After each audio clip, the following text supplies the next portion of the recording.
Everyone, today I'm going to explain about herbarium and the plants that I collected for herbarium. Herbarium is systematic arrangement and collection of preserved plants data which is used for scientific study. It is helpful to discover and confirm the identity of a plant to determine that is new to science.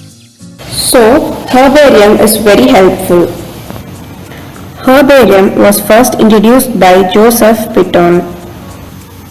The first plant that I am going to explain is about Indian cork tree, which belongs to the family of Bignoniaceae and the scientific name is Millingtonia hortensis.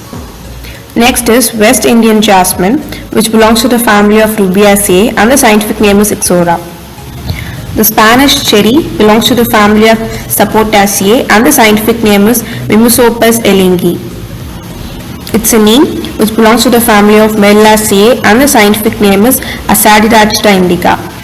It is a guava which belongs to the family of Myrtaceae and the scientific name is Pestium gujava. It's pumpkin. The family that pumpkin belongs to is Cucurbitaceae and the scientific name of pumpkin is Cucurbitae.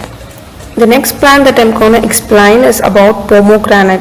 The family that pomegranate belongs to is Lythraceae and the scientific name of pomegranate is Punica granatum.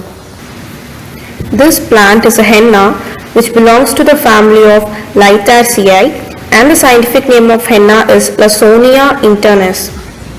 It's a papaya which belongs to the family of Caricaceae and the scientific name of papaya is Carica papaya. After collection of plants for herbarium, each plant is need to be placed in a separate sheet and need to be compressed for 3 to 4 days.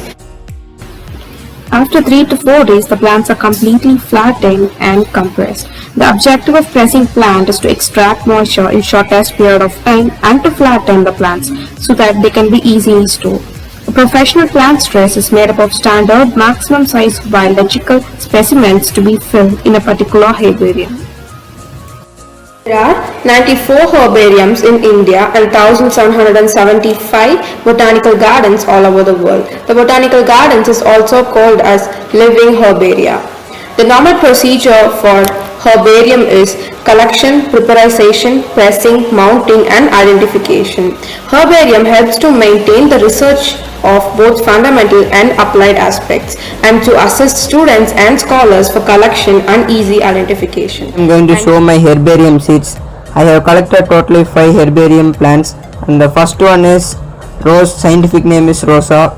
And the second one is neem, then scientific name of neem is Asadicta indica. And third one I have collected papaya leaf and its scientific name is Carica papaya. And fourth one I have collected tulsi, scientific name is Oxyum teniferum. And fifth and the last one is I collected hibiscus, scientific name is Rosa sinensis.